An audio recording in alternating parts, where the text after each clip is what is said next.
Hey, how's it going, everybody?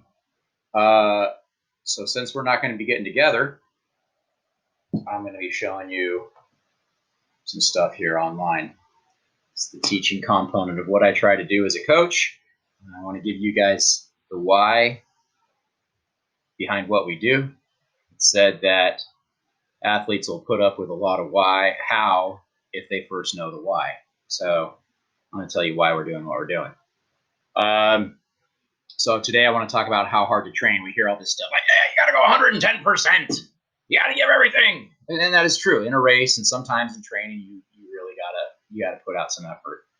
Most of the time, especially, that is not true. What we do is super repetitive, and it can break you down if you try to do too much. So how much is too much? Well, that really depends on the given athlete.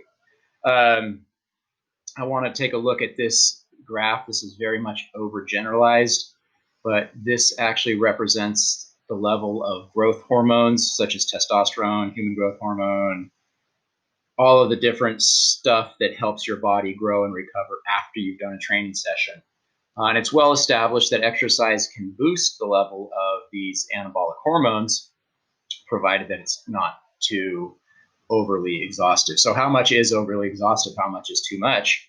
Well, I want you to look at this dip right here. This is clear fatigue. This is basically like you've done everything that you can do and you can't do anymore. So that might be for a newbie beginner. I've had kids that came out, couldn't even run a mile. They were exhausted before they even got to like 2 laps. Okay, so if I had them run a mile, clear fatigue would be 1 mile for them. Okay, if you're a world-class marathoner, if you're Paula Radcliffe or Eliud Kipchoge or whatever, that might be you've raced, the Berlin Marathon, and that's what knocks you down there. And you'll find that what knocked you down here when you're a beginner, a few months later, it's not very difficult at all. All right. So what we're looking for is like when you start training, you have a baseline level of hormones. It's kind of like, oops, that's not a very straight line, but it's kind of like right here at this red line. Okay. And you head out the door and you first start doing your run or you're doing a set of burpees or whatever. And one of the responses to exercise is your body actually starts releasing some more hormones that help you grow and recover from your training. And those levels will stay elevated for a while.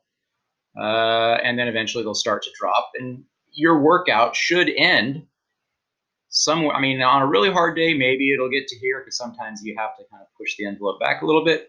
But most of your sessions should be somewhere around in this duration right here. How long is that? That might be an hour run for a guy like Renee. That might only take him to here. That 9 mile run only might take him to here. Okay. So it just depends on who you are and how much you've already been doing. I want to use myself an example.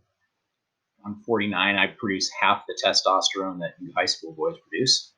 And mine dips down pretty easily, and I feel tired pretty easily sometimes. I ran a time trial yesterday. I had a hard weight workout the day before that. I was really sore. I was really fatigued. I didn't feel like doing much today.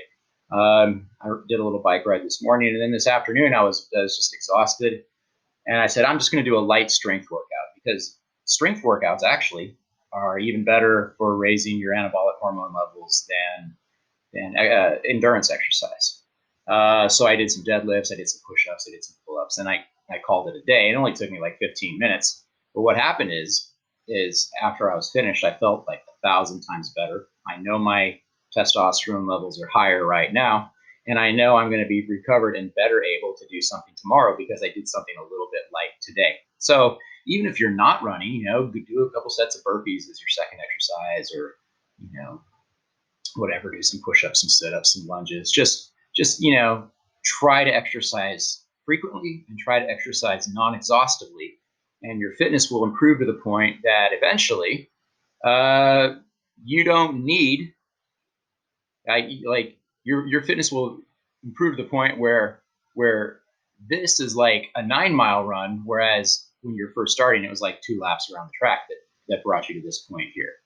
Okay, and so that's where we're trying to get to in our training. Train frequently, train non-exhaustively, and keep on working. All right, have a good one, guys. I'll see you later.